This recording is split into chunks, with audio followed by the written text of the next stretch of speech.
Hello, hello, this is Pauline from Pauline Art Stuff. And as you can see, I'm back with another color along out of this special book called A Story of a Precious Cat by Nelco Neco.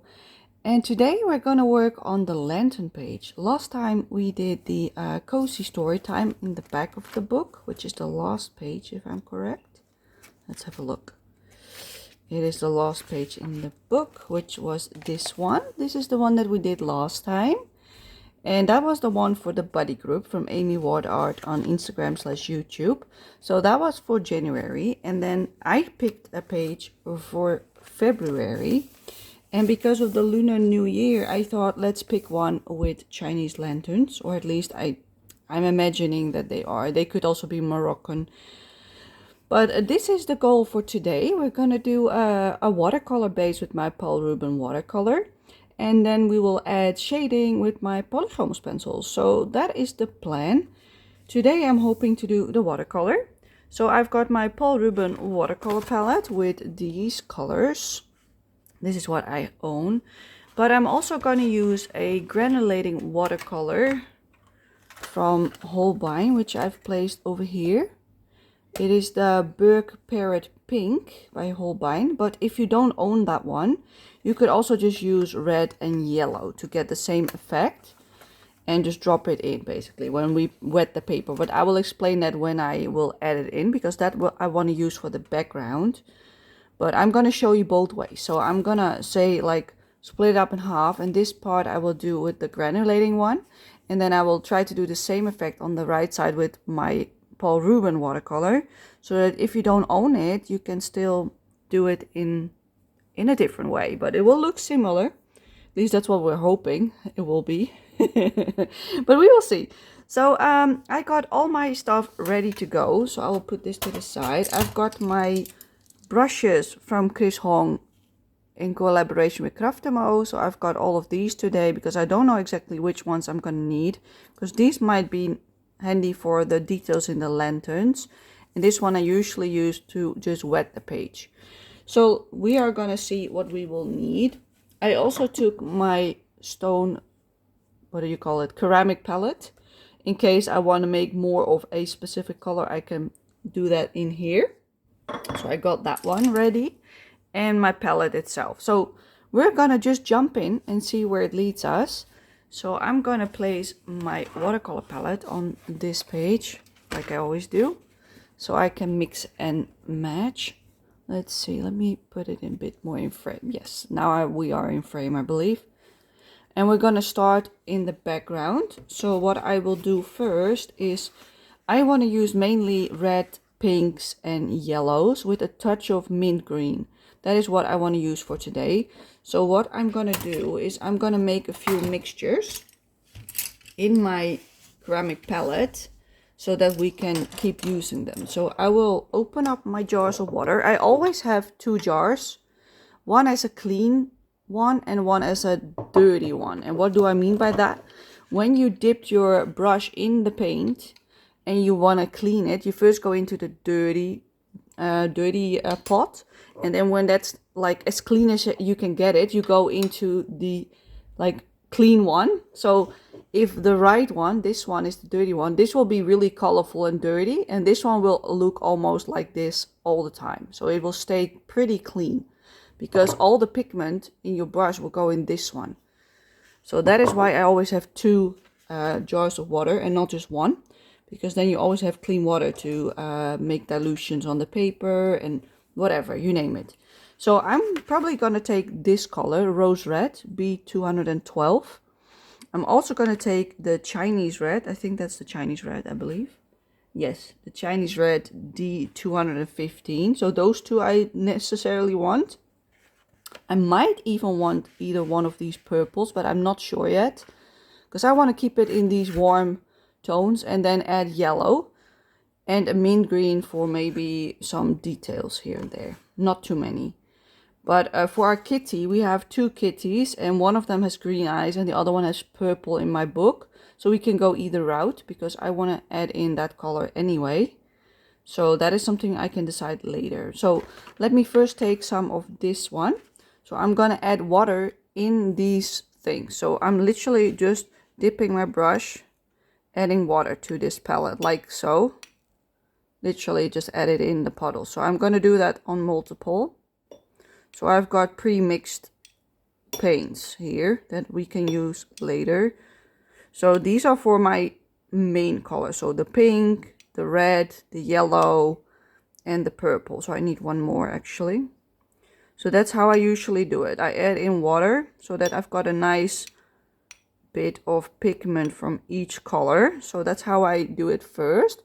And then, let me show you this as well, because this is something I usually don't do. So now I've got my palette with water in it, as you can see. So these are all filled up.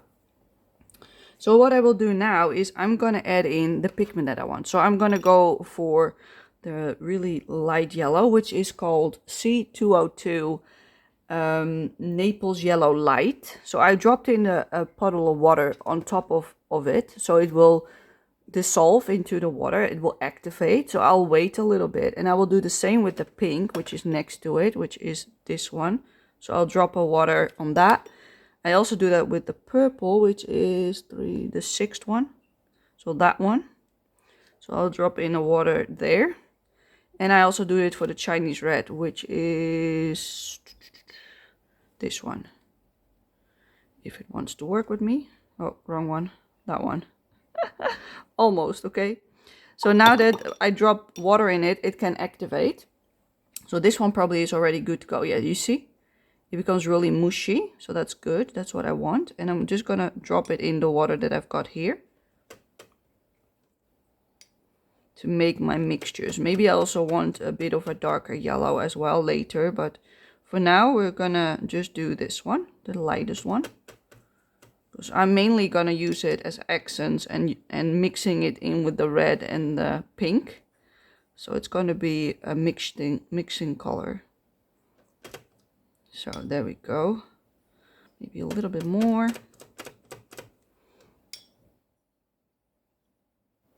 So now we've got a nice amount of pigment. So now I go into my dirty pot and I try to clean it as best as I can. And then after that, I will dip it. Maybe I should pull up my sleeves before I get into there with them.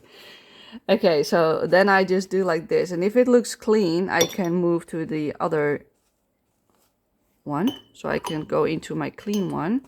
And then I will go for the next color. So I want the pink. Drop it in there, the pink. That is the rose red B212. This color that I'm picking right now. So I'm gonna add that in there. Because I like that color as a mixing color for pink. Alrighty. I hope that's enough. Let's take a little bit more. This watercolor is pretty pigmented from Paul Rubens, so you don't need a whole lot. This is already probably enough, so let's clean it again in the dirty one. So this is like the pre-work that I do if I need more of a specific color and I don't want to have to remix it every single time. So now I will switch to my clean one. Still a little bit left. And now I will go to the red tone. So we go to Chinese red. So I will move my palette. We're going to the Chinese red, which is D215. Which is this lovely tone. It's like a really bright red, as you can see. It's exactly what I want for the Chinese New Year. Which is wonderful. Let's add in a little bit more. This is really good pigment.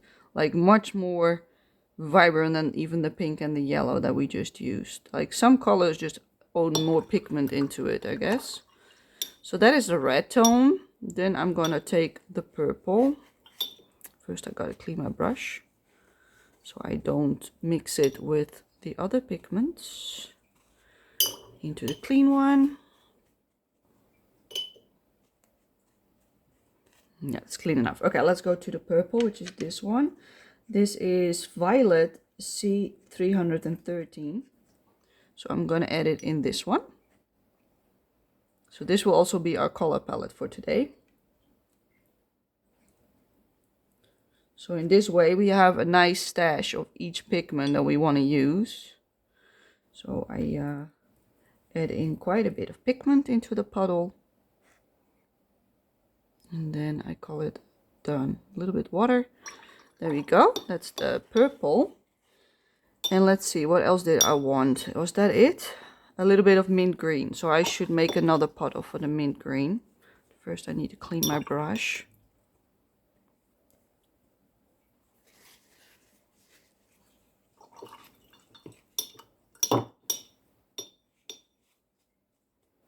Okay. Go into the clean water. Yes, and now I need water in another puddle.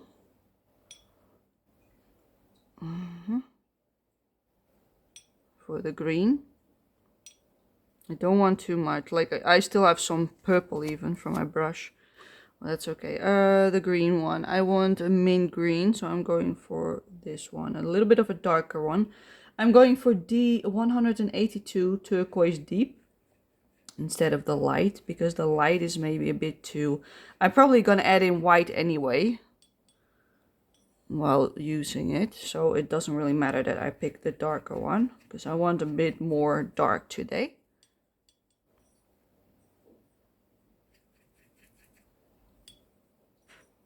It's going to be a pretty bright color palette anyway, as you can see. There we go. So this is all the colors that I'm probably going to use for now. And then I'm also going to need white, but I will take that on my palette over here when I need it. So this is the preparation step. So let me place another paper to the right of me for my brushes, where I can place it upon, because otherwise it's going to be a mess. So I'm going to put this to the side now. And every time I pick one of these base colors, I will let you know. So let me move this off my paper. And then I've got my palette over here. And we are going to start. We're going to start with what I want to do with the granulating one. So the granulating one I will do here. So I've got that in a different palette, this one. So I'll also have to take that. But I'm going to place it over there, just so that we won't get confused. I want to add quite a bit of water, because the granulating one needs water to get the granulation going, basically. So you want to really activate it.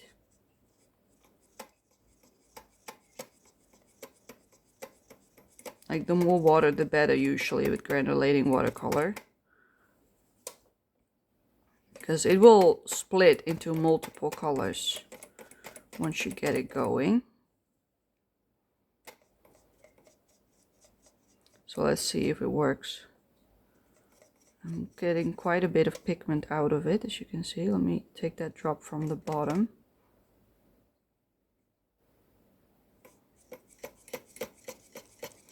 Okay, let's see how I feel about that. So let's place that to the side of me. And I'm gonna go straight in without wetting the paper. So I'm gonna go in with the granulating Holbein color that I bought, which is the Burke Parrot Pink. And I'm gonna add it on the top.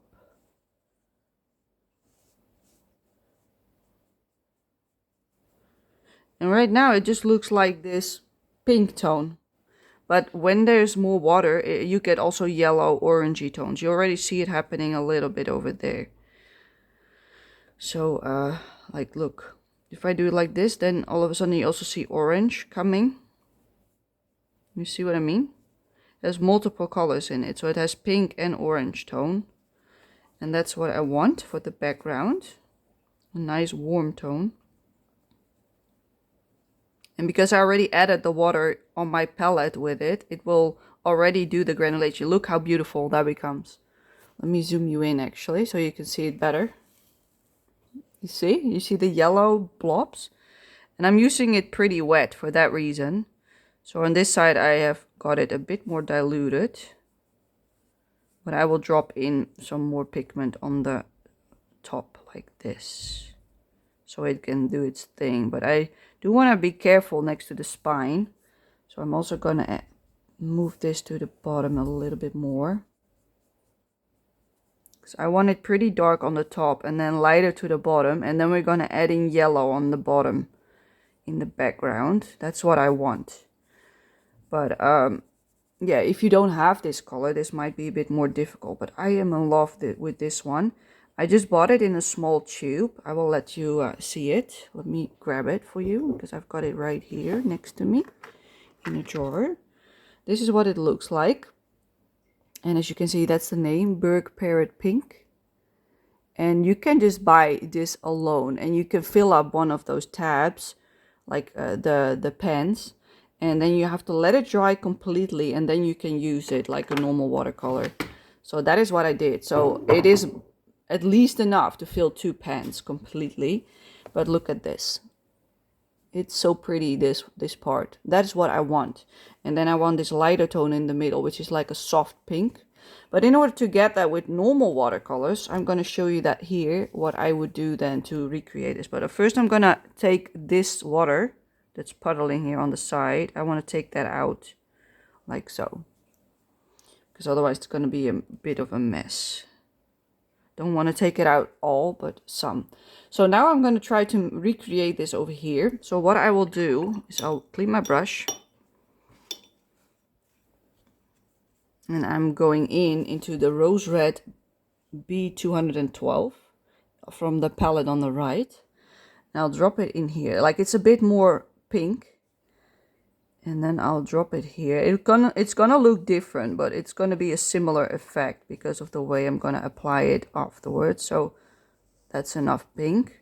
I'll clean my brush. And then I'll take the yellow, which is the C202 Naples Light Yellow from the palette. And I'm just gonna drop it in there. And then we're gonna mix it a little bit. Hopefully it's gonna work. And then clean my brush. Like you can see how messy this becomes already real quick. But it will have the same effect. You see already I get the same tone as I have over there. Because I'm mixing it a little bit. But I have to leave it also. Because otherwise I will ruin the effect if I mix it all up. But you see what happened? It's pretty similar now. You see? So that's how you do it if you don't have the Berg Parrot Pink. But it is definitely a different tone as you can see. Which is fine, not everything has to be the exact same, but I just want to show you that even if you don't have a granulating water and you know the 2 base colors in the granulating watercolor, you can make it yourself. You see, it has a similar effect now. So that is what I'm going for. From dark on the top to lighter down.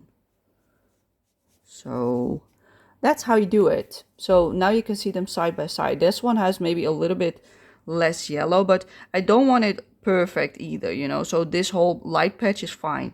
That's the whole beauty of granulating watercolor. They do whatever they do, and I like that. That is why I love it so much. So yeah, I'm gonna just keep it like this. I'm gonna just let it dry because it's really nice effect.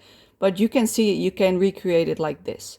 So if you want more of the yellow, just drop in more yellow. That's basically how it works. But it has the same look now. So even if you don't have granulating watercolor, you can recreate that yourself. So that is how we're going to do that part. Then I'm going to add in some more pigment on this side as well. That is still on my brush. And now we're going to go in with the yellow when we go more down. So I'm going to take my granulating watercolor again. So if you don't have that one, you're going to take some of the rose red and the yellow and dilute it a lot so that it becomes more of this tone. So that is your option if you don't own the granulating one. So let me do that for you as well. So I'm gonna add some water over here. So I'm gonna make the part that I wanna make this color wet, roughly, give or take. It's a bit difficult because there's all these lanterns, so I'm trying to wet up the in-between spaces. At least I'm trying to leave the lanterns dry, hopefully. And now I'm gonna dip in some yellow and a little bit of the rose red as well. And now we're just gonna work it so that the pink also comes back again. So this is the rose red B212 and the Naples Yellow Light C202 that I just placed over here. So now we also get a bit of a granulating effect because I mixed them. And I use a lot of water. So therefore you get the granulating effect as well. But this is still pretty pink, as you can see. So I probably want more yellow the lower we get. So let me also add a little bit on top of here. And then I'm gonna add yellow all the way at the bottom. Let me move it up. Can I? Well, I can do it like this. I don't get it all in frame, but let me move my jars because they are in the way. That's why I don't have the space. Let me do it like this. So now you can see this bit, and that's where we're gonna add in way more yellow. So I'm gonna go straight in with the yellow. Just add it like this. Let me clip the paper on the side instead, because we're not gonna touch the lantern just yet. So I can just clip it. Let me push it. Okay, there we go. So we're just gonna add in the yellow all the way. It's a really light yellow, as you can see. It doesn't have much color. But that's what I want. I don't want the really bright one. So let me add it here as well. A bit more. I want to keep the background pretty light because I'm going to make the lanterns really bold. Okay, let's also add some over this, because I want it to mix in with what we have. Make it nice and bright. There we go. And now I'm gonna drop in a little bit of the rose red. I'm just gonna do like dabbing motion. And then I'm gonna leave it alone. Just leave it. So that you've got some splotches without trying too much. Because I don't want it completely yellow. Something like this. Maybe this is a bit too much, but I'll take it. Let's just take a bit more over here. Something like this I wanted, so that in the bottom it's light yellow. So as you can see, it's not perfect, but that is not what we're here for. We want the messiness in the background so that it has like this splotchy effect. So it's pretty wet, as you can tell. It's really wet. So I'm gonna move my book to the left corner, which is this one. Which is also hard to show you. And I'm gonna put water on it. And I've got a hair on my brush. So I'm just gonna add water first on this whole section. You can't see it all because I've got trouble placing my book next to my camera because my camera stand is in the way. So I'll just show you it like this. But there's a little bit more on this side, just a tiny smidge that you can't see, which is fine. It's not like I'm doing anything special right now. I'm just wettening it. And here. Okay, let's add in the light Naples yellow light 202. So I do the same as I did on the right side, all the way to the bottom. A bit more. There we go. And then I'm gonna add in the rose red. So I use quite a bit this time, because I want it quite dark on the left.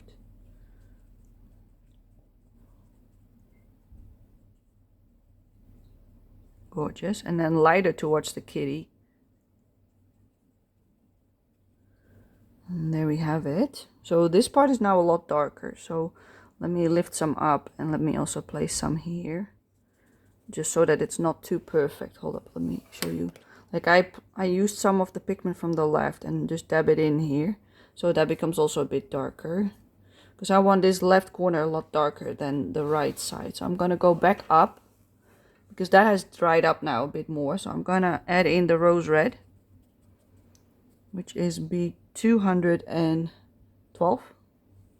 I'm just gonna add it in like so. I don't want to destroy the whole granulating effect, but I do want this side a lot darker. But because it was so wet, I couldn't really do that before because it was too wet. I'm gonna dab it on a little bit there, just to make it a little smidge darker. You see, it's all wet. So I'm just gonna leave that now. So now we've got a nice overview. Let me show you. Oh, that's the wrong button. Hold up. Number 1. So this is roughly the idea that you get, like really light yellow on the bottom, a salmony pink in the middle, and the darker splotches on the top. So that is the goal. So something like this is what you want to achieve. And then I'm going to clean my brush, and now we're going to go into the lanterns. So it's going to not be too complicated this time around. The background is maybe the hardest part, I guess. If this is not something you've done before. Like this part is really splotchy, so I'm going to just go in with a little bit of water and hope that will smooth it out a little bit. But yeah, you also get these harsh lines and the blotches, and I just leave it because that's the effect I'm going for. That is why I did it the way I did it. But it was really wet. It's already drying up pretty quickly, so that's good. So now we have to divide the same colors over the page. So what I will do is, like, so far we've only used the red or the pink and the yellow. So I'm first going to add in some yellow on this lantern. I'm going to do this one first. So I'm going to literally just dab it in on the left side, like so. Just dab it on. And maybe a little bit on those things. Just a tiny smidge, like so, because I'm imagining it see-through. Then I clean my brush. Then I go in with the rose red B212. And I'll just put it like this next to it. And then I clean my brush again. And I'm gonna go straight into the red, which is this one. And I'm gonna dab that on the right of the lantern. And I'm just gonna let it smoosh together, basically, as you can see. It's just blending into each other because of all the water on the page. And yes, this might be a bit messy and it might go a bit on the background like it does with mine. But when that happens, I'll take my paper towel and I'll dab it like this to get rid of the pigment that went over the line. That's how you fix it. So that's how I did this one. It's maybe not the prettiest right now, so let me go in with a dry brush. Like, I dried it up, and now I'm gonna make sure that this pigment is a bit more following the curves of the lantern, because this is a bit too rough for my liking. Clean it up a little bit more. Okay, I think I like that. So that is one lantern done. So that's how we're gonna do most of the lanterns. But some I want more red, others I want more pink, and some maybe the green. So I'm thinking the green maybe for the smaller ones, like that one. So let's make one with green. So instead of using all of these, I'm gonna go for the yellow. That's the starting point. And then I'm gonna go straight to the green one, instead of using the other tones. We might want some purple, but I am not sure yet if I like that. So I'm going to go in straight with the green.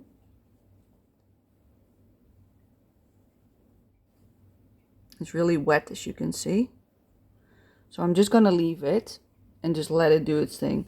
But I do want a little bit like over there, but it's a bit too wet. So let me move it a little bit over that line as well. I want a little bit of green there as well. So it's not only on the right side of the lantern. So like this, so really light, like a pastel green. So that's why I only used a little smidge. So I really like that as an accent color. So I think we should also do one maybe on this side and maybe one on the bottom. And then the rest of them can be bright. So maybe we're gonna do that one green. That's also nice for red. Maybe this one will be red. Yeah, we're gonna do that one green. So I'm gonna take the yellow. Bit more. Oh. And then I go straight into the green. We can always make this darker with our pencils afterwards. But the main effect I want is to have a color variation, to not have it too perfect. As you can see, I'm making the right side of all the lanterns darker than the left, because I'm imagining the light to come from the left side. But I also imagine them to give light themselves. So that is why I'm doing the yellow in there as well. So I like that. Then I also think I want to go with that same tone for there. So I'm going to clean my brush because I need the yellow again. So let's go to the yellow. Add that in again. It's pretty bright, isn't it? Beautiful. clean my brush. Get the green. Now I need to move my clip. Hold up. I need 2 hands for this. Move the clip to the bottom where we just did our watercolor. Now that is pretty dry already, so we can do that. So now I'm gonna add in the green, which is the dark, what is it, D182 turquoise deep. This color is, but it's really diluted, as you can see, so it doesn't look like it does on my swatch sheet. Yeah, it's already pretty dry, but I got rid of most of it. Let's add more of the green.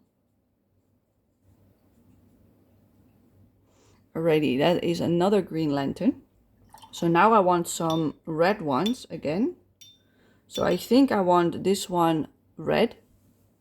It's a pretty one in the middle. So let's add some yellow. Let me mix it up a little bit. So let's add in some yellow. I'm gonna leave a little edge white on this one on the left. So that, because this is way bigger than the others. Then I'm gonna go for the rose red, B212 in the middle. Just gonna blend it in.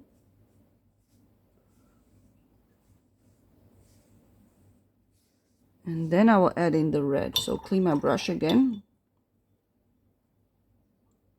Oh my goodness, I thought what is walking in my garden, but it's a crow. Let's add in the excuse me, the D215 Chinese red. This is why I've got them on my palette, so I can just grab the color and go. Just gotta clean my brush in between, and then I can just add more if I need more. You see how pretty? I already like it. We might not need to do a whole lot on these lanterns in the pencil face because of this. Like maybe do some deepening with shadows, like that kind of stuff. But the base is like beautiful. Like now this one is much more red than this one. Maybe it will dry up like this, but if that's the case, we can always make it darker after. So I want a few more with the red tone. So I think I'm gonna do this one. So let me clean my brush again. We're gonna start with the yellow. So we're doing the same technique for all of them. So let's add in some yellow.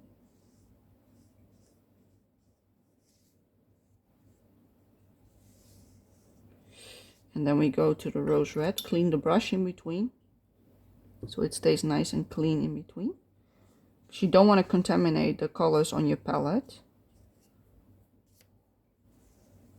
There we go.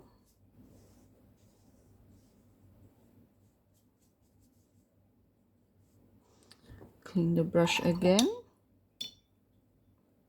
Go to the Chinese red, D215. Keep saying B, but it's a D. So yeah, this is more of a drop-in kind of background. Like normally we would do just one color, base it, and that's it. This time we're using all the pigments together without mixing them beforehand. We're just dropping them in like we do now. I want it a bit further as well, a bit mixing in. And this part I do not like. Okay, there we go. That's another red one. You see that it dries up much lighter than what I dropped in. That's the thing with watercolor. It always becomes lighter when it dries. I also want some red over here. Maybe that one. So let's start with the yellow again. And then the pink.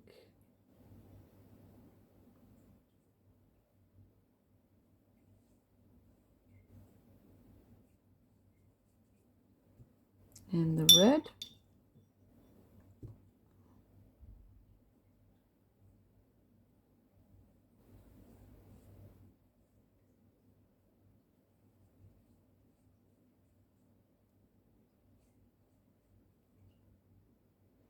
I don't know how to feel about this. I'm dabbing it off with my brush. So you can see it's sucking up the water. And I'm just moving it to the right a little bit more, so it's more concentrated on this side. So this one will also become a lot lighter because of that reason. You can also use your finger to dab off the paint to the side, but it doesn't always work as well, but I don't care. This is not about perfectionism, this is just about adding in color. So we probably want more red ones as well, but first I'm gonna add some purple ones. So let me clean up my brush. And the crow is still going back and forth. I see it like going like this in my corner of my eye. It's really annoying. Okay, let's make a purple one behind her.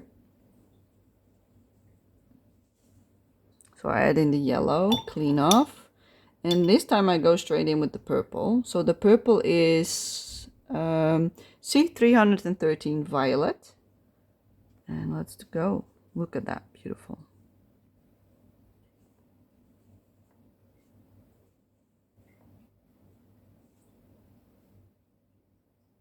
I want to be a bit more careful next to the other lantern so I don't ruin the other one. And also with her ear. So we don't want to make the ear purple. There we go. I'm just going to leave that like so. Nice and purple. I do want it a bit more to the left. Just a smidge more. It's a bit too light otherwise. There we go. I think that's enough. Okay, then I want another one. So let's clean the brush. Let's make another one. So we start with the yellow again. Let's do this one. Yellow. Clean. Go to the purple.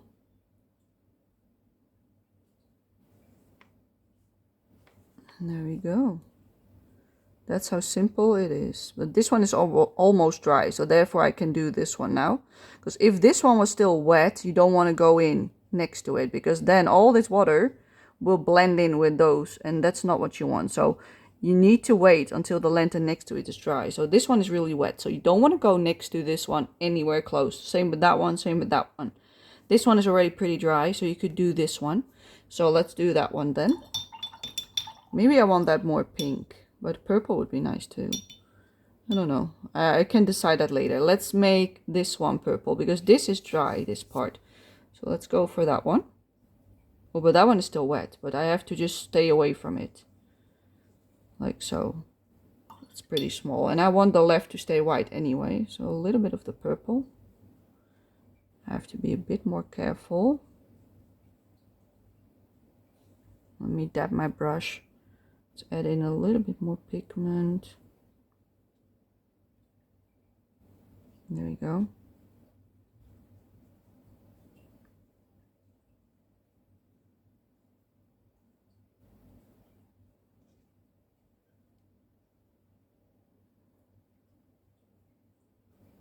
Oh well, let's leave it.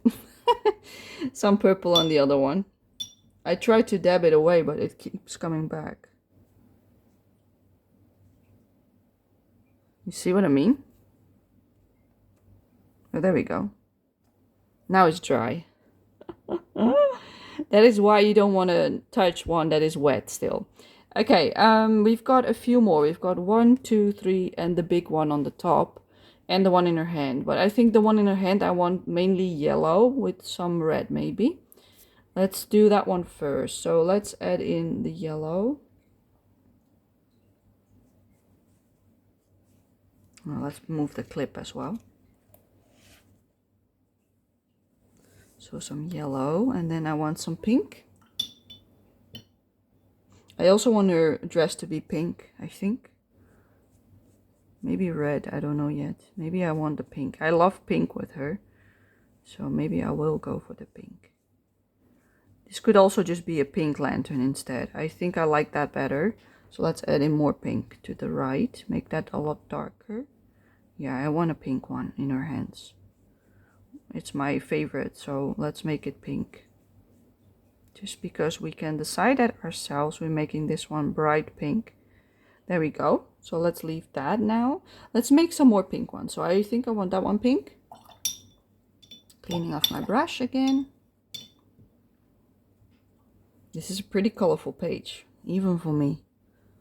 So I think I want this one pink as well. Clean it up. Add in the pink. Oh, there's a hair.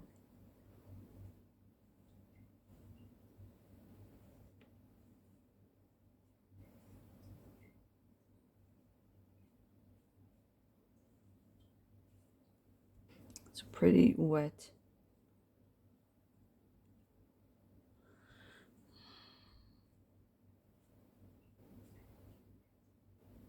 Okay. Oh, too much. Out of the line. Like this. It's a small one, so it's pretty difficult. I think I also want this one pink and the one on the top right as well. So let me move my book a little smidge. Let's take some yellow for both of them. So let's start with the one here. Let's also add some on this one. I'm running out, people, of the yellow, so I need to add some more yellow on my palette.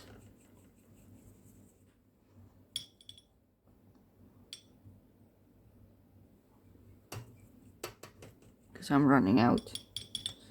There we go. Nice yellow.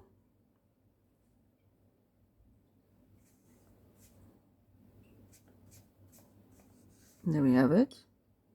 A bit more yellow over here. Yeah, it was a bit too little for my liking. Okay, let's clean it and let's go to the pink, which is B212 Rose Red. And let's mix it in.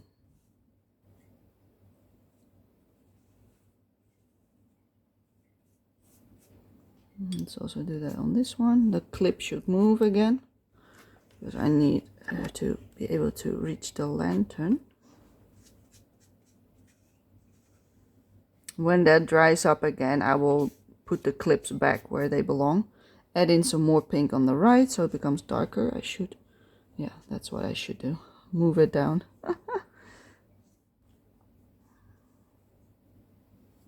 You follow the curve of the lantern a little bit with this one. So like this. Okay, let's also do it on this one.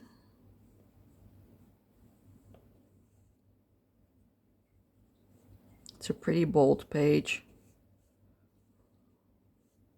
I've seen people color this one with also really bold colors, but not like this. Let's just say it like that. I like these colors. Like the only one I never use is the red, basically, but because it's Chinese New Year, like Lunar New Year, it has a lot of red usually. So that's why I added it in. I think I want this one, the green tone as well. So let's do that one. That is the last lantern, I believe. And then we can do the kitty. So let's clean the brush. Because we don't want any of the pink to contaminate the green. So let's go with the yellow. This is pretty wet still next to it, so it might be a bit difficult. So let's leave a little white space so that hopefully it won't mix in. Clean. Take the green.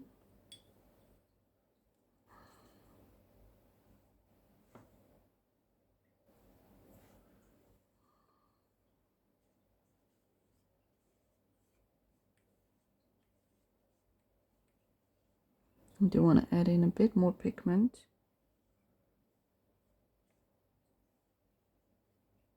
And there we go. Hopefully will that dry up nicely. I also gonna add in a little bit more on this one because I think it's too light. So let's add in some green, which is the turquoise deep, D182.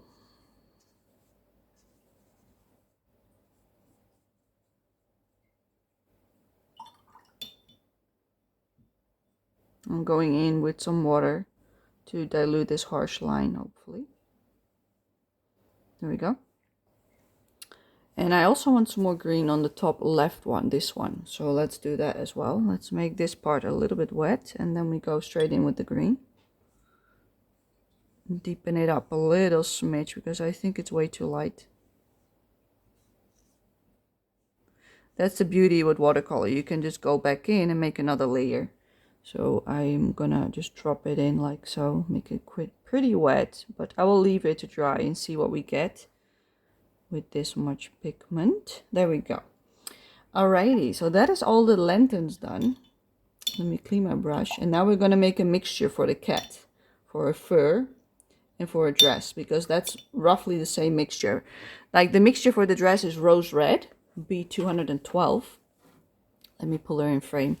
Let me move my book a little bit so I can actually zoom you in for this part. There we go. We're gonna look at her dress. So I'm gonna clip this one to the right of her, over here, to keep the paper down.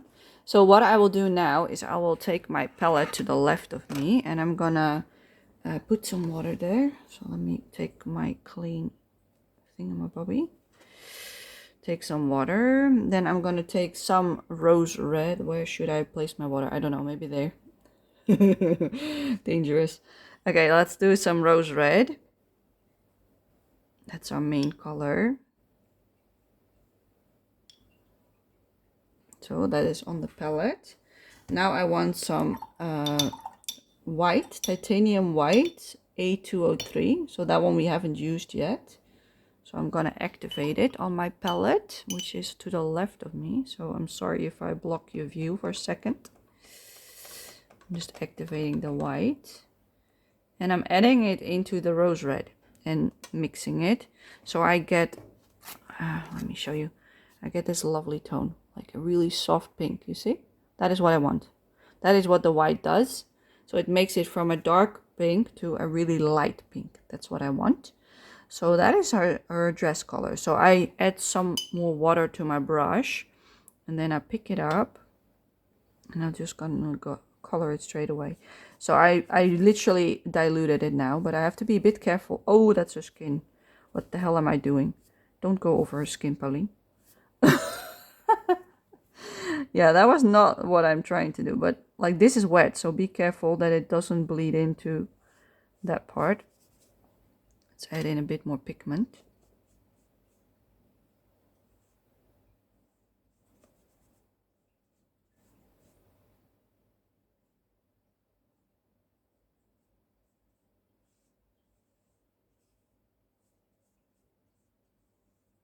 And there we go. Making it a base color on her dress. All the way down.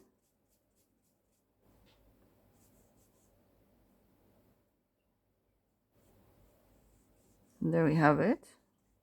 That's the base color for her dress. Let's add in a little bit more on the right side of her dress for some shading purposes. If that can even be helped, I don't know. I probably want this a lot darker with the shading when we get around to that part, but for now I think this is enough pigment, I hope. It will always dry up lighter anyway, so I'm gonna just leave this. And now I'm gonna take that same pink, I'm gonna move it a little bit up. I'm gonna use that for her ear, the same one. Just like this. And maybe a bit more pigment in the inside of the ear, like so. There we go. And I'm gonna leave that color on my palette. Clean my brush. It's pretty dirty right now. Take my other jar, clean it off. Then I'm gonna take a little bit of that pigment, move it, and then I'm gonna add in the yellow from the palette and mix that in so we get a salmony color like this. But I need it more diluted probably, yes. Need some more yellow even. It's a bit too dark still.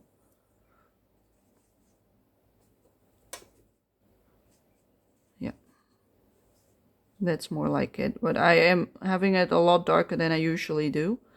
So I have to be a bit more careful that I don't mess it up. Usually I got it a lot lighter, but because the background is so vibrant, I think she needs a little bit more color than I usually do.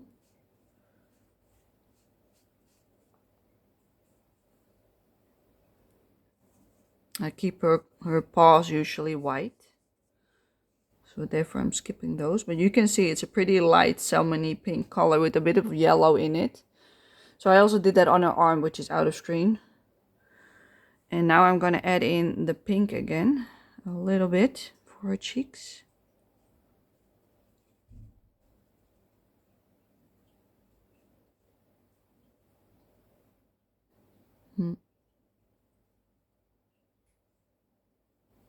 On her nose.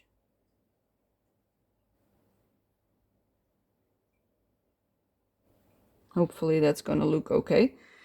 A little bit on her ear. Okay, that is everything that I want to do for her skin. And I don't like this part on her chin. So I'm going to clean my brush and then I'm going to just use it. What am I smelling? It smells not nice. Somebody's burning something nasty outside. Ugh. Water. And I'm going to wet this up and push it out. So that hopefully you don't see it anymore. Yes, like that. So now it's gone. That big blob there is gone. So this is pretty light still, as you can see. Even though it was pretty dark when we added it, it's now really light. So I also want to soften this part a little bit. It's a bit too harsh. There we have it. I think that's better. Yeah, I'm messing with it again. This is difficult because it doesn't really work with me. I'm gonna make her eyes the green tone, so I'm gonna straight in go with the turquoise deep B182. If it works, that is.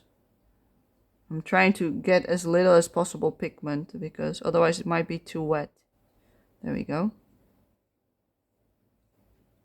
I'm gonna leave the puddle in the middle of her eye because we're already making that darker with our pencils on the pencil step anyway. So that's why I'm leaving the puddle in the middle. I'm doing the same with this one. But first I need to wet it up. Come on. Like so.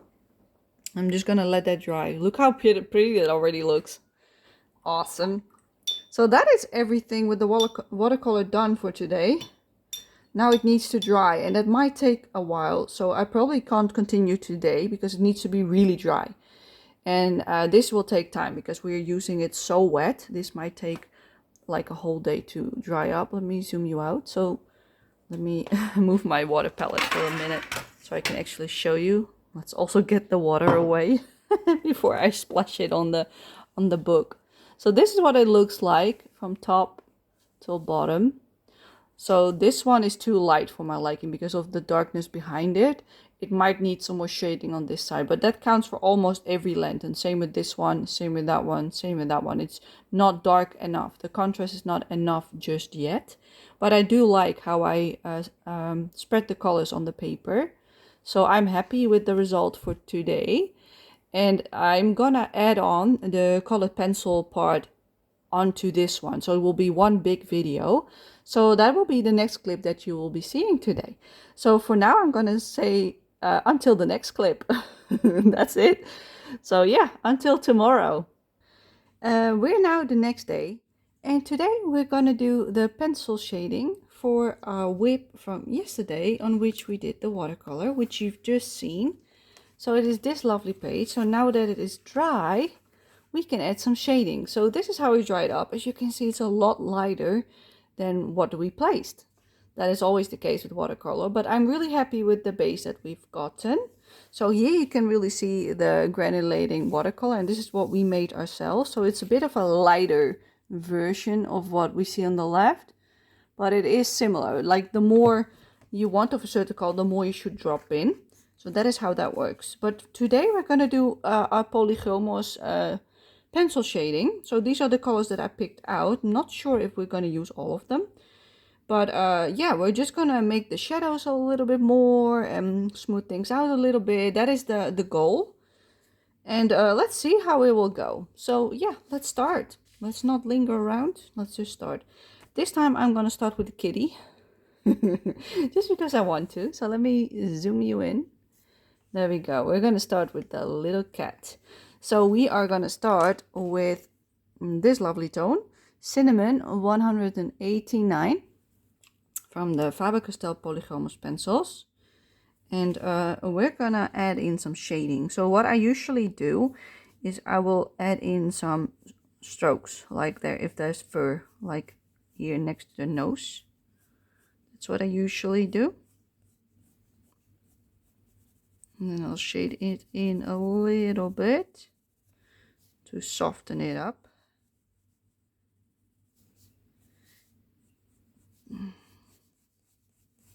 Also some from the top of her head. So I don't add a whole lot, but just enough to give the illusion of fur. So I'll also do the same on her ear, make some strokes, and then fill in the rest. Like, I don't have to add a whole lot anyway, because it already looks really nice.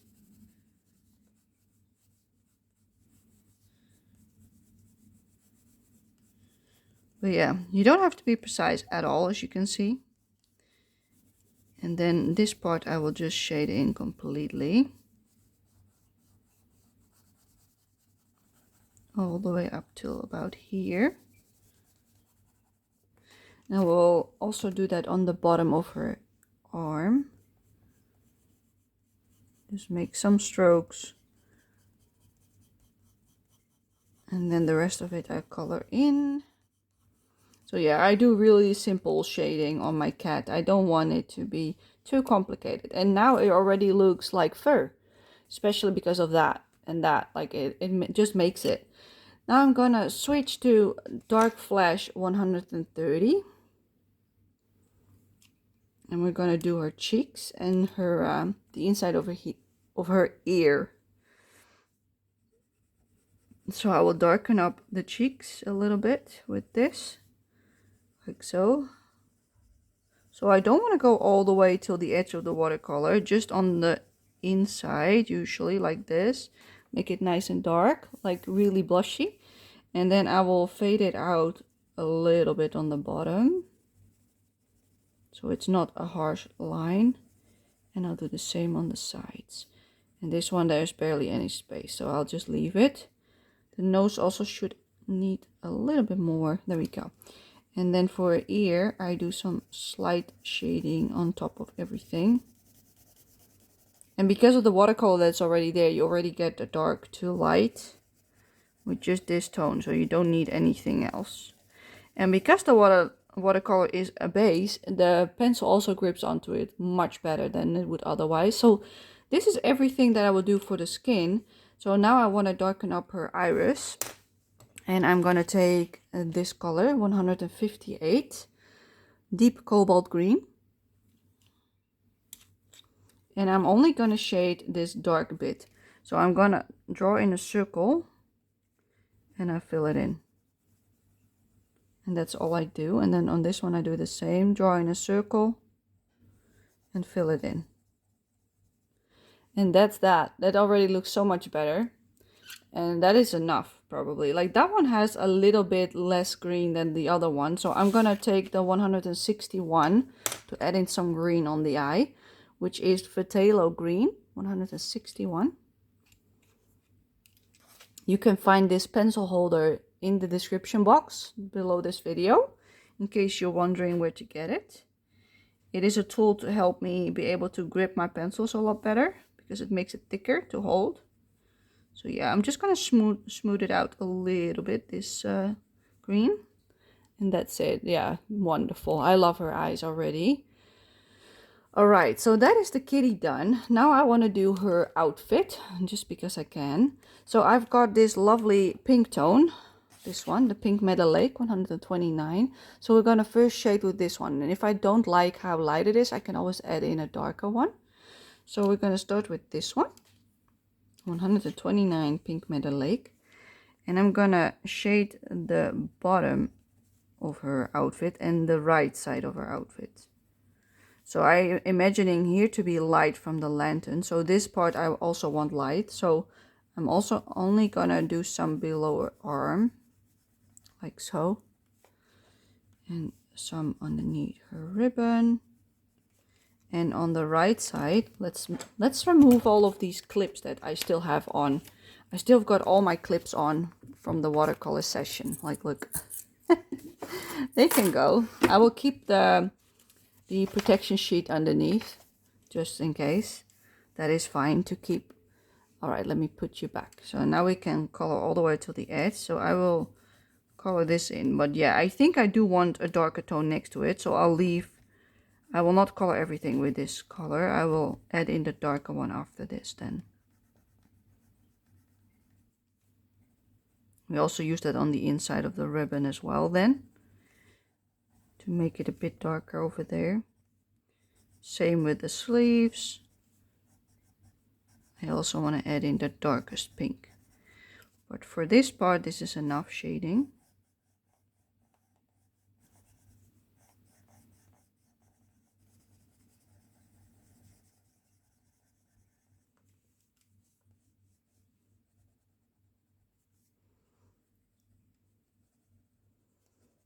But yeah, I want to keep it simple for everyone so that everyone will be able to color it the same way as I do. So as you can see, I'm coloring the whole right section because the light is coming from this. So I want the light to be in this area. So for this one, I will add some shading on the inside, just like this. And maybe a little bit on the bottom of this one. Just a tiny smidge, just for a little bit of shading. But I want to keep it mainly this light tone that we have. Same for the color. I don't want too much pigment on there. Just a little bit. Okay, so now what I will do, I will go to the darker pink that I've got on my palette, which is 123. So let me grab that one from the other side. And it's called Fuchsia 123.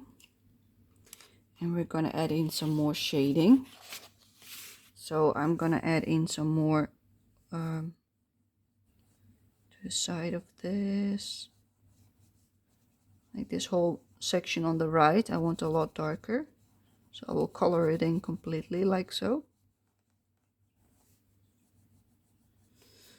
And also this bit, a little bit of the ribbon, or the, what do you call this?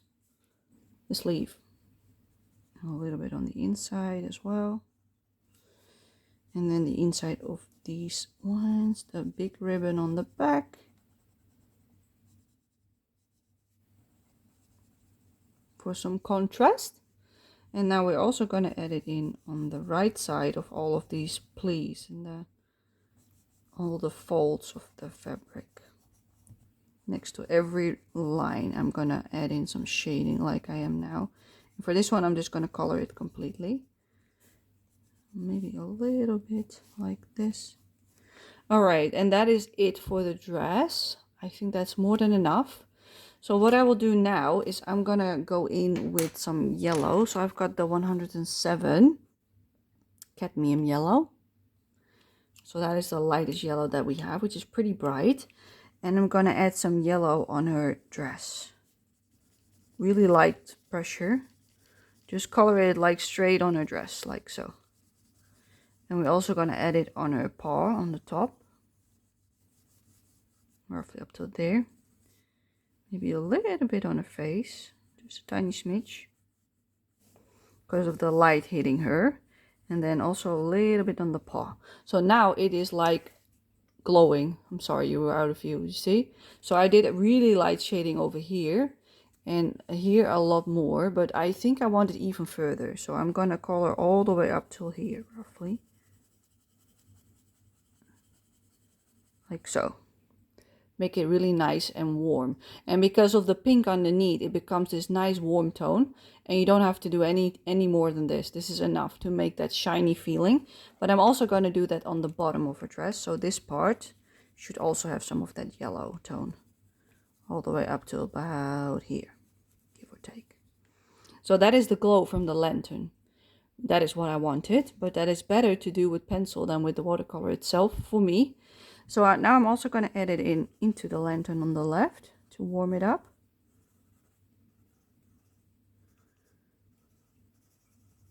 Just color over the lines.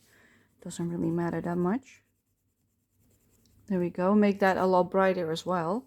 So I'm also going to do a little bit on the edge. See if that works. Not really. Okay. Let's color over this part a little bit in the middle. And then I'm going to switch to that 123 fuchsia, the pink tone. And I'm going to color over the sections with pink to darken it up and to smooth it out. Like parts that were a bit blotchy, I can smooth it out with this pencil because it's roughly the same shade. So just slightly going over it with light pressure, keeping my pencil moving so that you can darken it up bit by bit instead of like pressing really hard. This paper doesn't like it when you press too hard with your pencils. So keep that in mind. I think I love it like this. Yeah, I love it. I love it completely. Like that one is done now. That is exactly what I wanted because I don't want to like color the items as if it's like one little bit like that's that color. No, I just wanted the overall tone to be like this, and that we've succeeded. So let's move up, see if there's another pink one. There's another pink one over there. So we are gonna go back to the 107 cadmium yellow. And we're gonna shade on the left, the same as we did with the bottom one. Also go a little bit over the pink in the middle. See how warm that tone is just by laying it on top? That is what I want. So now we're going to switch back to the fuchsia 123.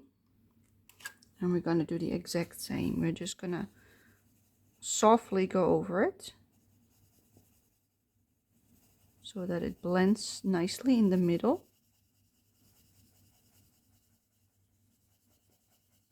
As you can see, I'm ignoring all the patterns. That is not why I'm doing this. I'm doing this purely for the shade of the lantern itself. I don't want all those little bits to be colored in. It would be way too busy for my style. I prefer to have it just like smooth, like a gradient, like lovely. Let's add some more over here. So therefore it's pretty simple to get this effect. Like if I would color in all these tiny details, you could do that. You could even go over with a gel pen or a paint pen and dot them like with gold. That would be really pretty. I might do that in the end with some gold because I do like that idea. Now that I think about it, we've got one more pink one over here. So let's go back to the 107 cadmium yellow. And let's do this one. We just do them color by color, basically. So first all the pink ones. And then we can go on to the purple ones maybe. Yeah, let's do that after this. Alright, so as you can see, I always do it in a curve like this. Like as if you have a half circle. And then roughly this wide, as you can see. So it depends on how much yellow you want, how much you add in. So now I go back to the fuchsia 123. And I'm doing the exact same as we did before. Coloring over the bits. Like so. You can really hear the pencil rubbing over the texture of the paper. There we go. Just smoothing it out basically. I also want to color this bit a little bit because it didn't get much pigment with the watercolor apparently. Yeah, now that really shows. So let's shade this part completely, this tone, all the way up to the edge because there's some white on the edge. And there we go. Use the side of the pencil for that part so that you don't demolish the paper. I think that's already enough. Like I don't want to do any more than that. So let's do that purple one. So I'm going back to the 107 cadmium yellow. And I'm going to shade over this bit. So this time I'm not going to go over that part. Just stay on the yellow. At least I'm trying to.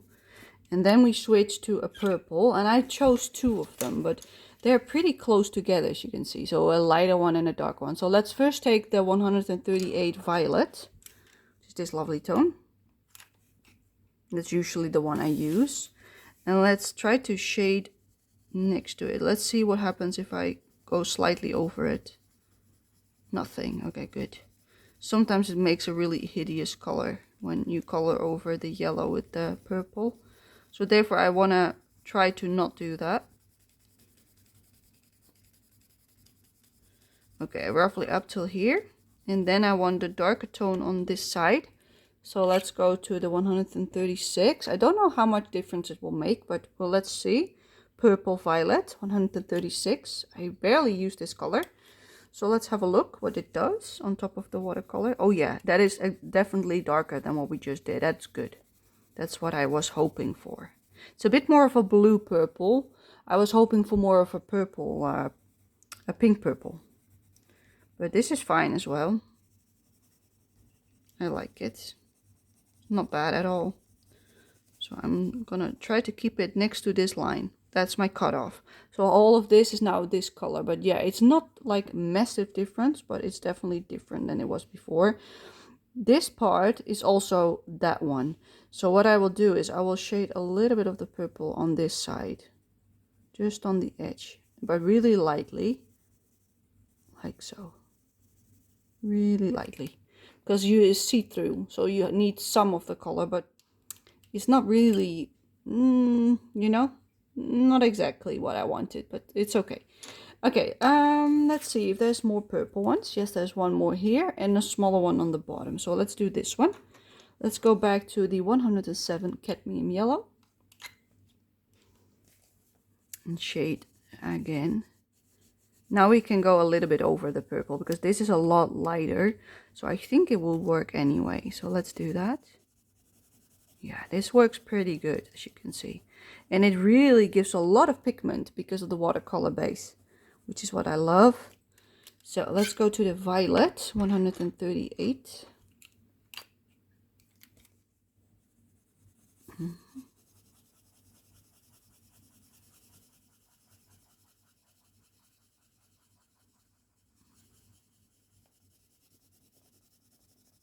I really like this light tone in between, so I don't want to add too much pencil on top of that. That's why I'm avoiding it a little bit. And then we go to purple violet, 136 for the right side of the lantern. So I'm gonna add some in over here.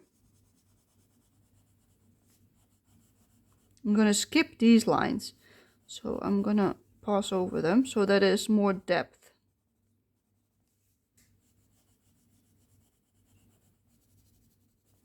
Following the shape of the lantern a little bit for this one. And with this one I just want to shade the whole right section. And that's it. Yeah, the paper doesn't really like to be blended more than it does like this. This isn't like all it can take basically. But I like it. This is exactly what I want. And then we got one more over there. So let's do that one. We go back to the 107 cadmium yellow. And let's shade it up. Perfect. 138 violet.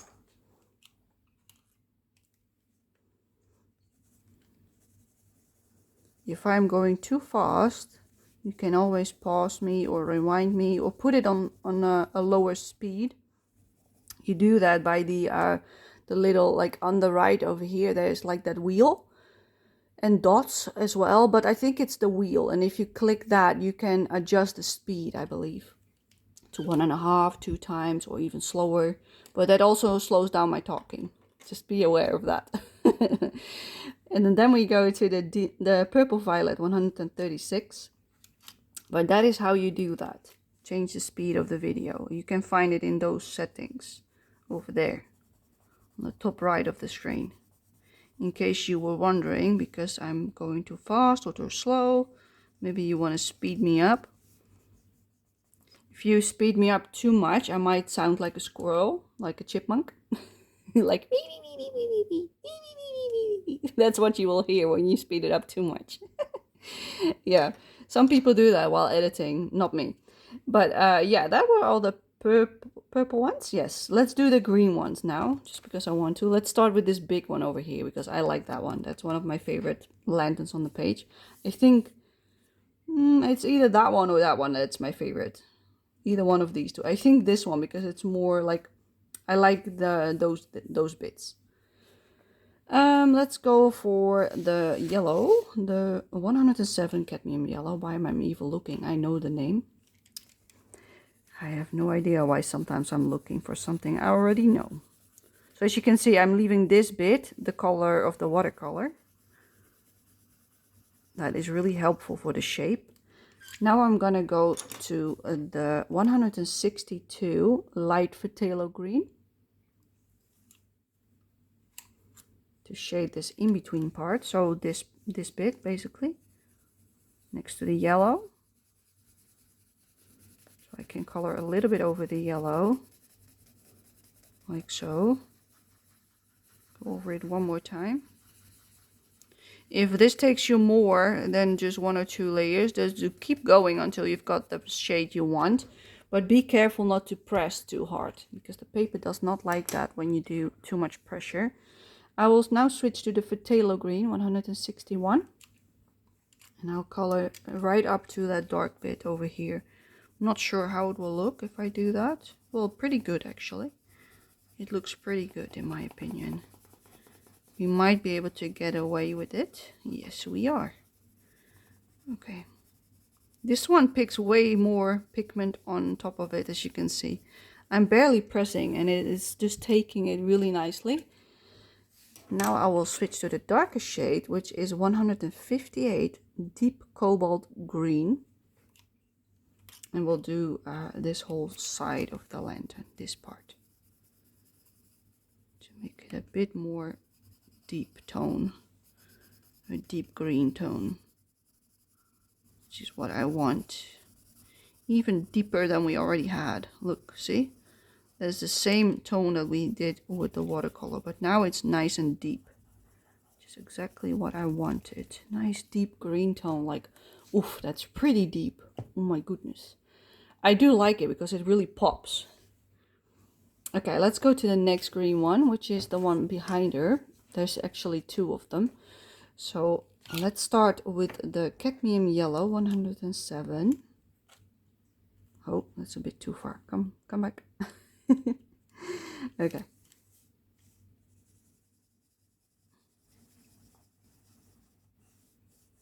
Following the curve. I will also do this one straight away. Since we'll do the same colors, that is fine. Did I forget that one? I did, didn't I? Yes, I did. Let me also add some yellow on top of that one. While we add it. There we go. Okay, let's first do the 2 green ones. So we're gonna go for the 162 light phthalo green. I'm gonna color straight next to it. This one I want to keep lighter than that one.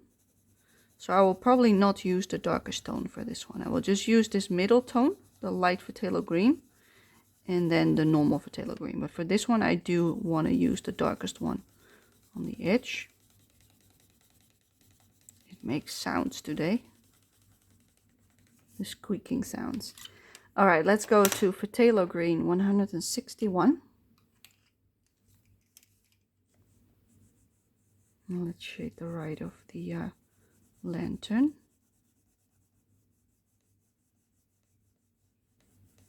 Trying to follow the lines like these ones. That's mainly my goal here, to follow those lines for this color. So that one is pretty light still. So this one I want to have a darker tone. Also because the watercolor is already a lot darker. I think that will look nice. There we go. Let's go to the darkest shade, which is deep cobalt green 156. No, 58.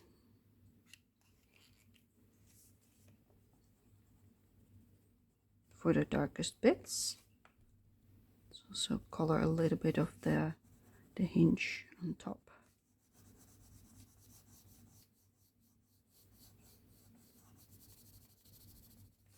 Yeah, it's completely smooshed already. The texture of the paper is already gone, like even with just that. I like it, how dark it is. Let's go back to this one. So I'm gonna go straight in with the 123 fuchsia to shade up the right side of the lantern a little bit more.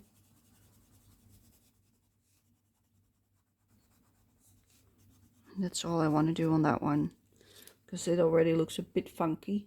Now it looks much better, even though it was just a tiny smidge more.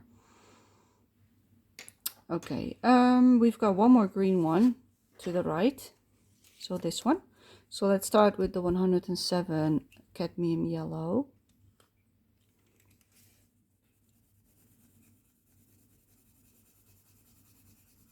It's such a colorful page, isn't it? There we go. Then we go to the light phthalo green 162.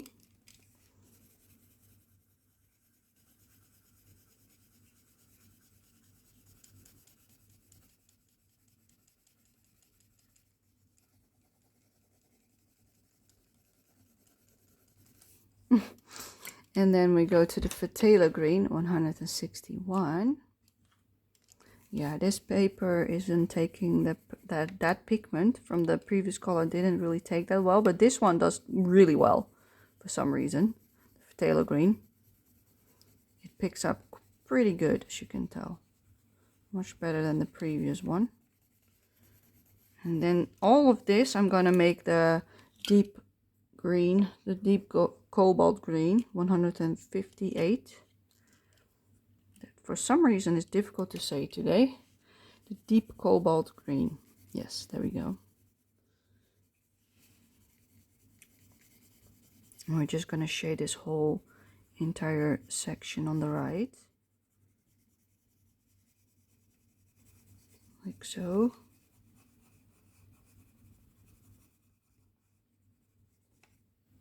All the way up till the edge, which is difficult. There we go. That is all the green lanterns done. Now we're gonna go to the red ones. So let's start with the one that we're at, actually. So let's take the 107 cadmium yellow. And let's shade up a little bit. Like this. I think that's wonderful. Then I'm thinking about taking the 108 dark cadmium yellow. So this is a little bit different than the previous one, and I'm gonna color over this pink section.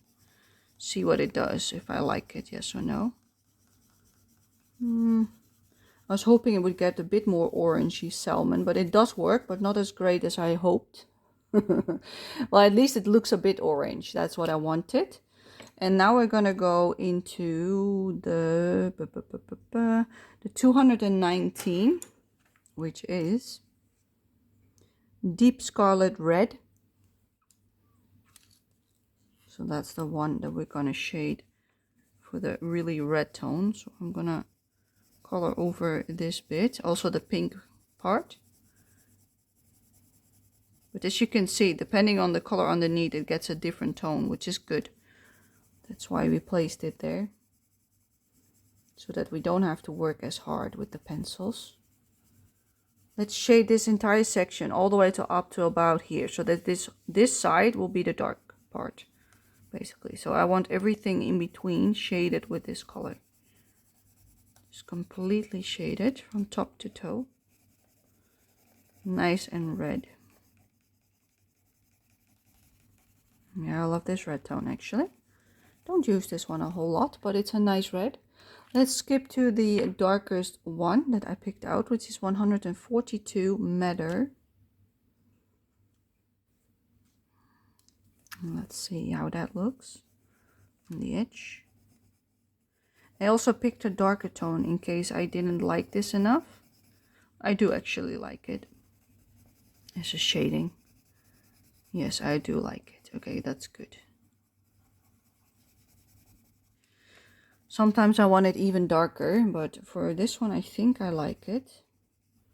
I do want to keep it in the red tones instead of going more purpley like the other shade that I picked. So therefore I think this is fine. Yeah, I think this is perfect for what I wanted. A nice red lantern. Okay, let's move up one, because there's another big one over here. Let's start with the cadmium yellow 107. I'm gonna color over that bit again. So we do the same as we did with the bottom one. First the 107 cadmium yellow, then we go to his neighbor 108 dark cadmium yellow. We try to shade a little bit of the pink.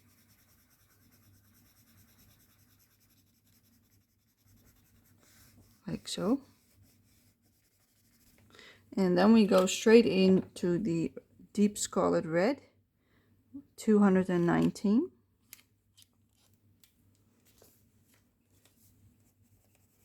Let's see how that works. Really light pressure. So I do want to keep some of the pink. Might be a bit difficult, but I'm trying. Yeah, the pink is staying. That's good. Okay, let's do a little bit more pigment on this section.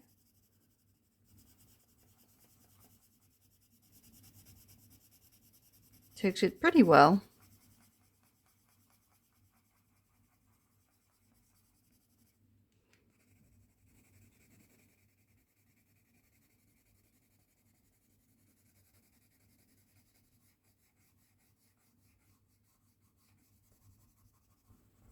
And then we go to the darkest tone, which is the 142 Madder. And let's shade the sides of it.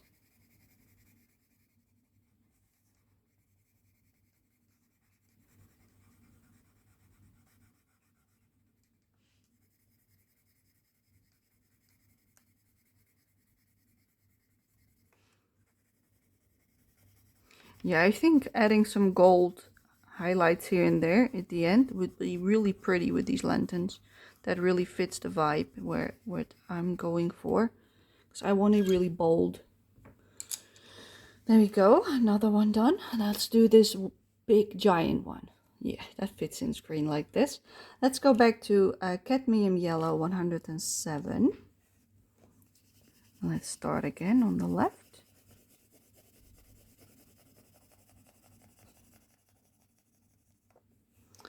Then we go to the dark cadmium yellow 108. Let's shade in the middle section with the pink to create the orange tone.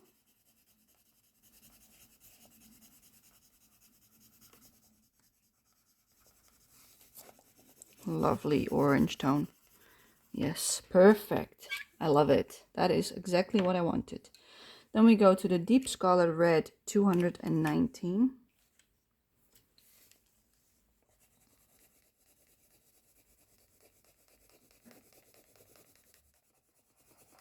I'm gonna leave this part. I think, let's see how would we do it. I think I want this red all the way up till about here.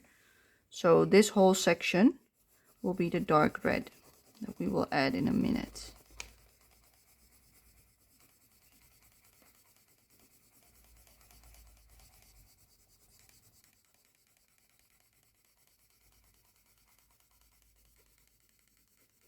This sound is annoying me. It's just the holder that does it today. Maybe because I'm making big strokes, that's probably why. It's better like this.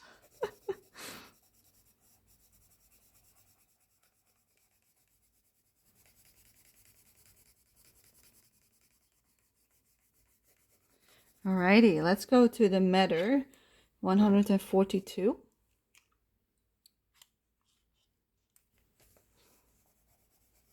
Let's color in the leftover bits on the side.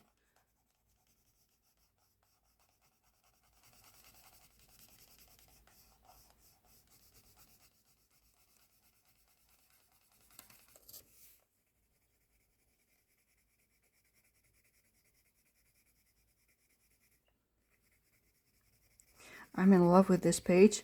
Like before, I did not like this page at all because of the bold lines, and it's just not my cup of tea basically. But now that I'm coloring it the way I am, I love it. It's all my favorite colors on one page. Like That one, I actually like how light it is, but I do want to add in some red. So let's take the Deep Scholar Red 219. So I'm going to shade the right side. So this time I'm not going to add in the yellow first. I'm just going to do the red first to see how dark I want it. I want to keep it really light. So I'm going to go all the way to the edge. So I want it to be more in the background and less in your face with this one. So I think that's enough. Let's take the 108 Dark Cadmium Yellow.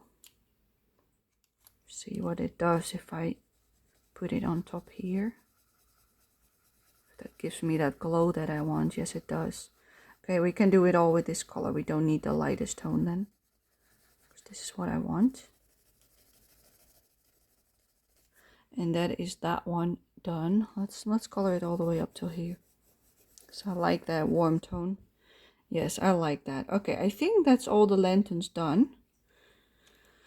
Let me zoom you out and have a look what we've created. Oh, yes, like this. So this is everything done with pencil shading. So this is what it looks like after the pencil shading. This is exactly what I wanted, but I think it will look really nice if we add some gold maybe on these bits or these circle-y bits and maybe on these edges, but that will be a little bit more precise work.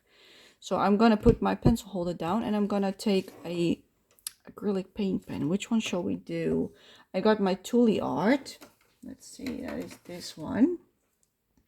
But I also have the Guangna. Let's have a look. The Super Golden markers from Guangna, which is this lovely purple box. And this one also has a lovely gold. This one is really gold, like a warm gold. But we also have like this tone. And we also have like reds and pinks and purples. So maybe, just maybe, I also want to try the red tone. And maybe the dark or the light purple. I think the dark one. This like pinkish purple. I think that would look pretty as well. Do I want anything else? We also have green lanterns. Do I want a green? Let's just try it out. I'm in the mood for doing shiny stuff. So let me take my paper for pumping and priming and dirty stuff. Let me pull up my sleeves a little bit. Okay, there we go. Let's see. Let me swatch them out a little bit on here. I do have to shake them, so I will just grab them all together and I will shake them with one hand away from you guys.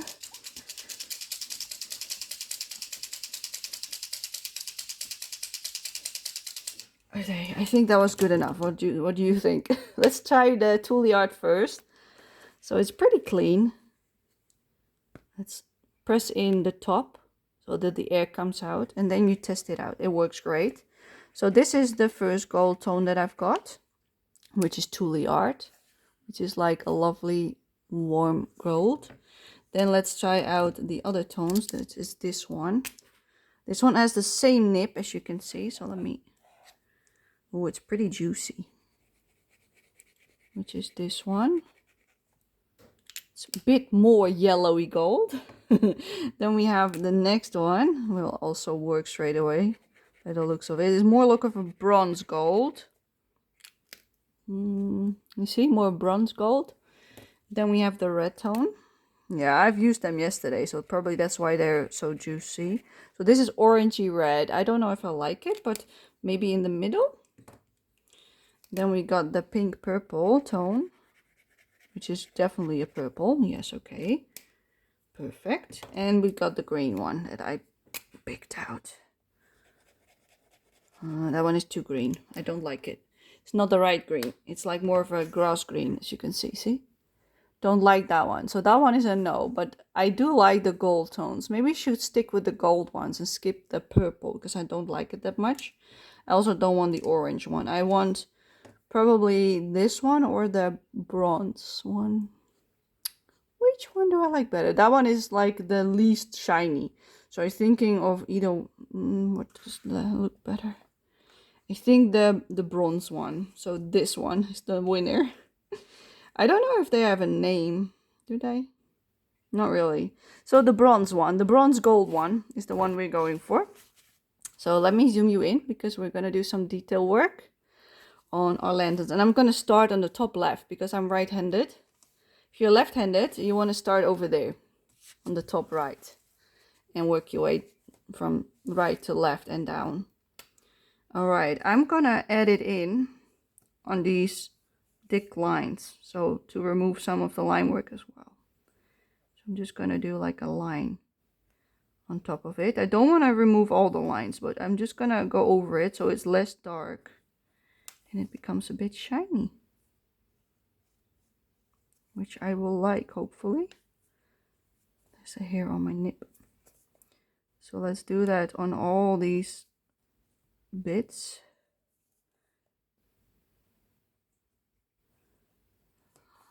For some reason it's not working that great. Let me pump it. Yep, it's working again. The paper is like completely boggled by the watercolor and the pressure with the pencil that we've done. I'm just following the lines, basically. That's all I'm doing. Let's also cover some of these lines. Okay, let's play a little bit with gold. I like it. I do like it. Let's also use it on these lines. Yeah, this is what it was missing in my opinion. Some gold to make it shiny. So lovely.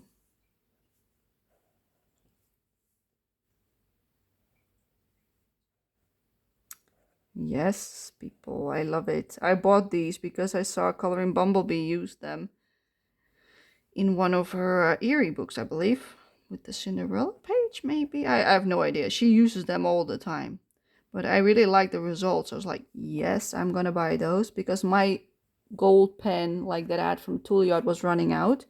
I'm not sure if I want to add anything on that black. I think it's too thin for that, but I do like this. So now, look at that. See? Shiny, depending on how the light hits it. Let's also do that on this one. So for this one, I'm gonna do it on these in-between lines, like this one and this bit, the top, and then this thin one, and on those circles in between. So these ones. Those ones. Yes, these ones I'm gonna use the patterns to fill up with the gold. Oh boy, this is gonna be fun.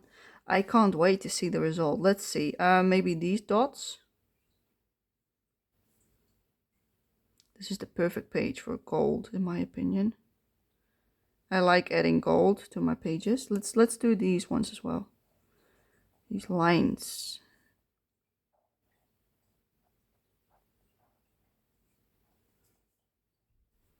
Perfect.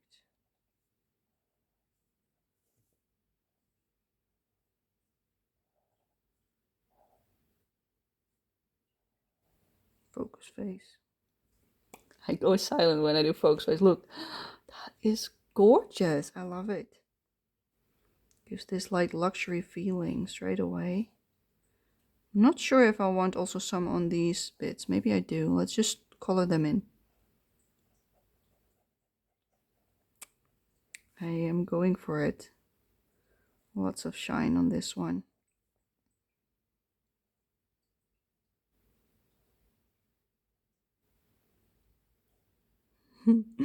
I think this is the most fun of all of it so far.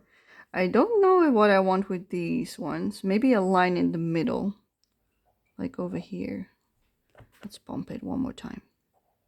Because the ink is not really coming out. Come on. Yes, it is. It was just the angle of the pen. It's difficult. Like so. I think that is good enough.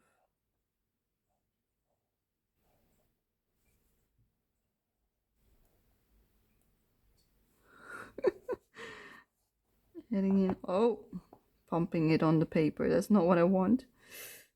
Dangerous stuff. I can't really get into the spine with this one, so I'll just add a little bit of gold in the spine. So yeah, we're just gonna decorate all of them because I like it. I decided that this is awesome.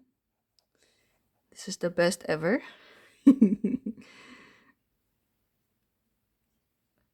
Yeah, I didn't even think about this when I started this page, but when I was thinking about it while we were coloring, I was like, yep, that's exactly what it needs to get rid of these black lines a little bit.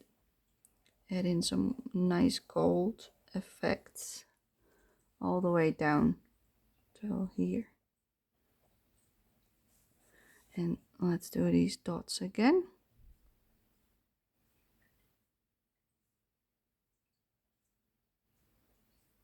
This is what it was missing in my opinion. Like, look how lovely that looks with our colors. Like, ooh, I like it. Okay, next one. For this one, I'm just gonna do all these lines. Keep it simple.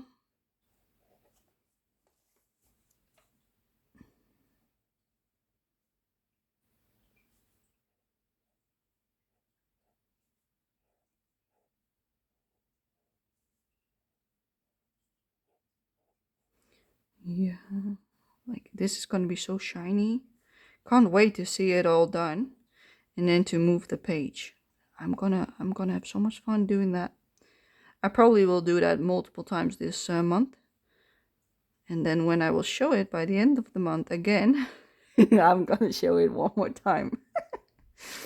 I like doing that with shiny stuff, moving the paper around to see the shine. Yesterday I did a page with glitter, watercolor glitter, and that was amazing too. Let's also add some on this one. 1 second. Let me move my pencils to the side because they're in the way now. Let me move them. Come on, work with me. Yeah, I've got all these pencils to the side. Okay, now let's put the book up. There we go.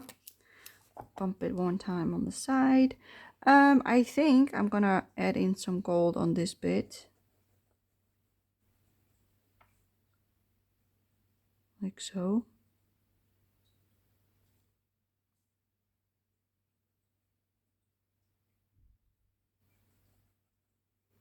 Use the black to guide me. We're also getting rid of some of the black by doing this, which is nice. Like so. Oh yeah, shiny. Shiny. I that is the part that I didn't like, all the black. So by adding some shine over top of it, I love it. I'm so happy that I decided to do this. I'm also not overthinking it. I'm just doing it where I think it looks nice.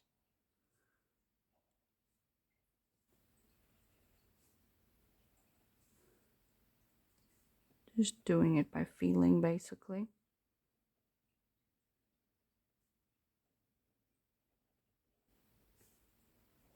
Gorgeous. It's going to be such a brilliant page when it's done with all the shine and all the color. It's literally like an explosion of color by now. And I love it.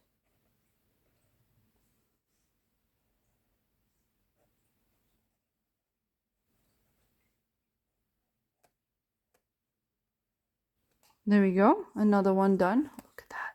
Oh, gorgeous. I like it. Let's go back up. Let's do this little one. What shall I do? I think I want these lines. Yeah, I gotta pump it one more time. So the pumping I always do on that separate piece of paper that I showed you at the beginning. Because if you do it on the page, you might get a really ugly like dent in your paper. That is why you never press it on the paper. Plus it can give a paint splatter as well after pumping it. But this one doesn't have really a nice flow, so I pump it one more time. Sometimes the flow is a bit low. Now it's working. Yeah, I think I'm gonna go for these little bits on the top.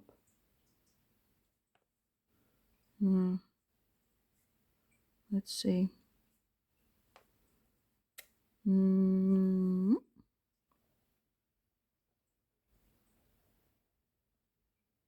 that line I want to do. This one is a bit tricky with where I want it because it's different than the other ones. Let's do it in between. Come on. The flow is a bit crap. I'm just gonna give it on the line work this time around, because I don't know what else to do. Let's do it on the lines. I know there's a lot of lines.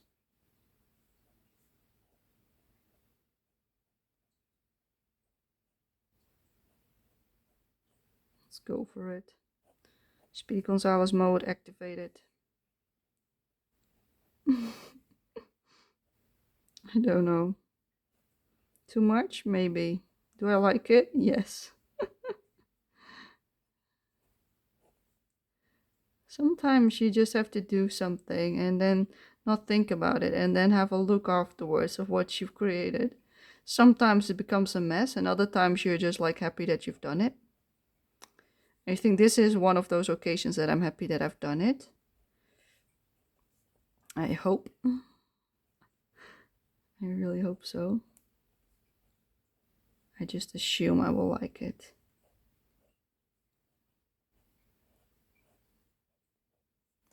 Were those all the lines? I think so. Like, look at that. Yes, I do like it.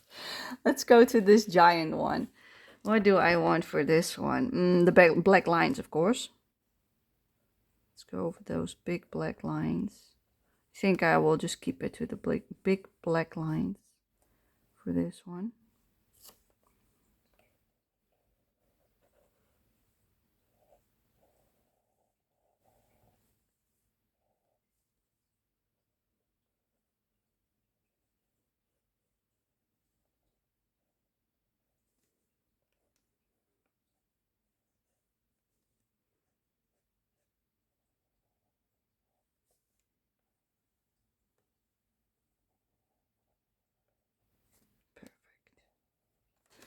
Maybe I do want some more, but for now I think the lines are nice.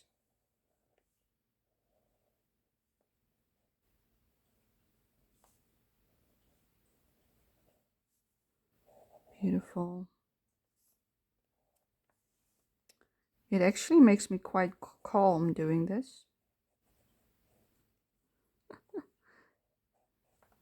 Like, this should stress me out actually, because you can't take it off once you've done it.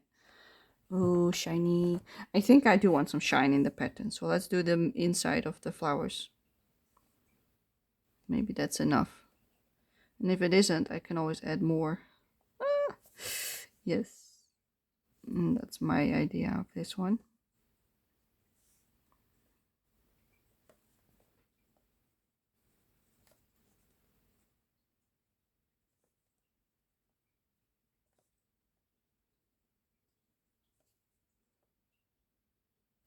Ooh la la. Do I want more shine? Maybe not on this one. We can always add some more later. Okay, let's do a pump. And let's move on to the next one, which is this tiny one. It's still not really working. Come on. Activate.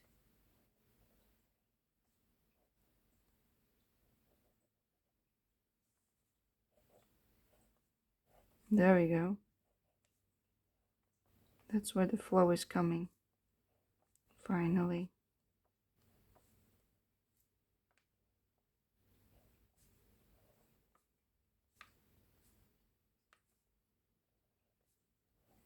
Oh. Too much. And that's it, I think, for that one. So small. Let's do this one first. On the lines.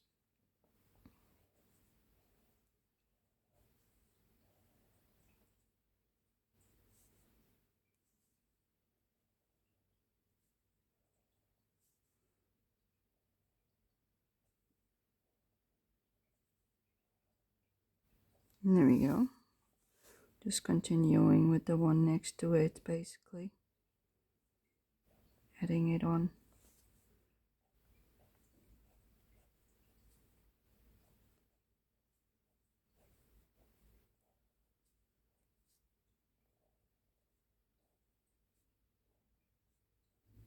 This is so cool.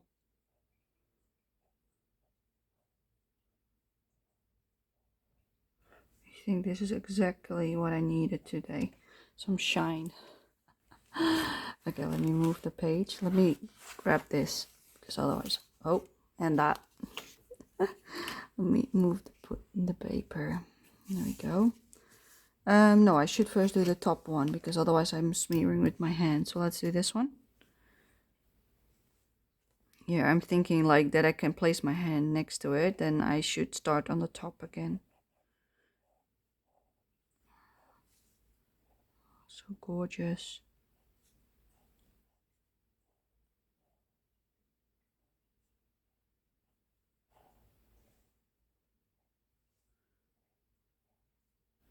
This gives back what was lost with the pencil. Perfect. I like it. Wonderful. Okay, let's do this one. Maybe one big swoop over here.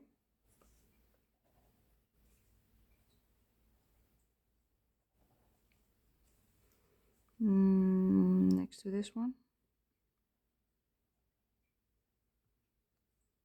I'm just gonna follow the big lines on this one because I have no idea what else to do.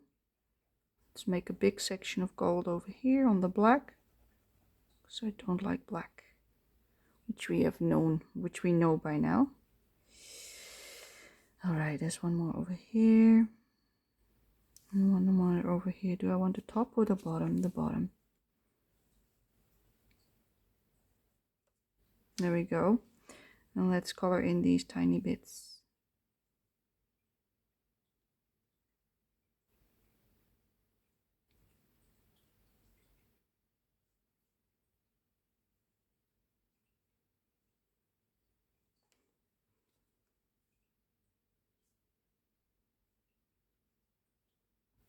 Holding the paper down because it kept moving, which makes it even more difficult. Like, look at that. That one has some shine now as well. Yeah, I think that should do it. Let's go to the big one below it.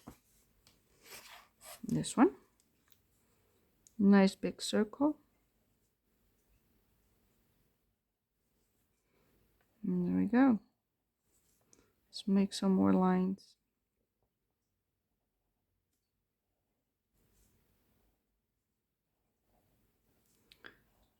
I really like this. The fact that I've said that 100,000 times really means I like it. Even when my lines are crooked, I still love it. It's pretty fun doing this. So just go for it. It's wonderful. Even if it's not perfect, it will still look wonderful.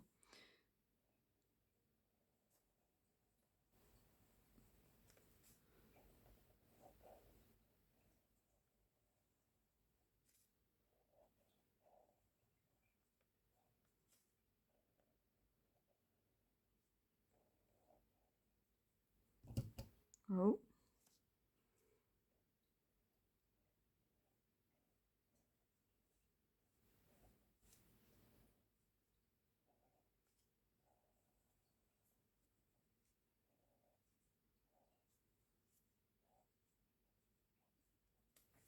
Such a big one.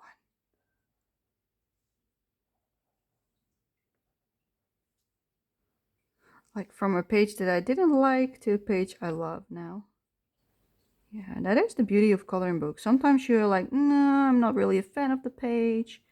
And then once you colored it, it turns out so gorgeous that you're like, yeah, I actually enjoyed this a lot and I love the result. Like that is something that I've really realized with myself, that sometimes I, in my head, already have this idea that I do not like something. And then the moment I actually just start coloring the page, I find out that I actually do like it. We forgot that one. Oh shoot. But we also have to do that one. So I can put my book a bit like at an angle, like at a lot of an angle, as you can see. Let's do the small one. Come on. flow for me, baby.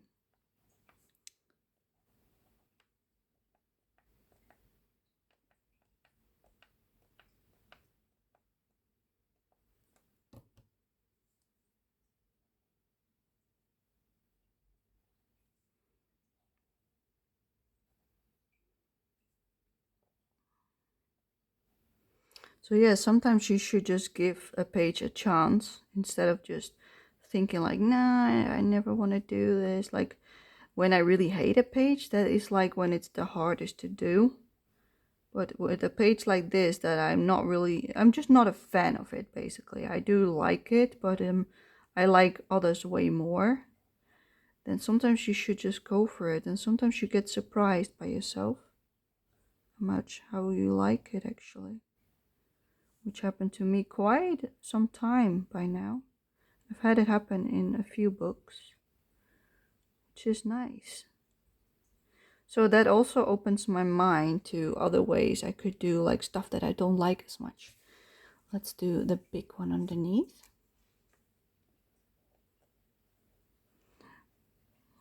I think it's mostly the mindset you have towards a page which determines whether or not you're gonna enjoy yourself. Because if you already told yourself you're gonna like hate it or whatever, you're definitely not gonna enjoy it anymore because you already put your mind to that mindset.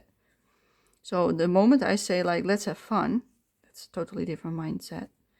And you probably will have fun, even if it's not going the way you planned at first. You'll still have a lot of fun. Much more than when you say you're gonna hate it. Sounds stupid, I know, but it really works. Even I have my moments that I can't do that to myself, that I can't tell myself it's gonna be fun. And that's usually the day that I take a break from coloring and I do some other hobby, like diamond painting. So yeah, that is my solution these days. Like, don't force it when you're not feeling it. Because if you're not feeling it, you're gonna mess things up and you're not gonna like your result. And like, let's just leave it then, there's always another day to do coloring.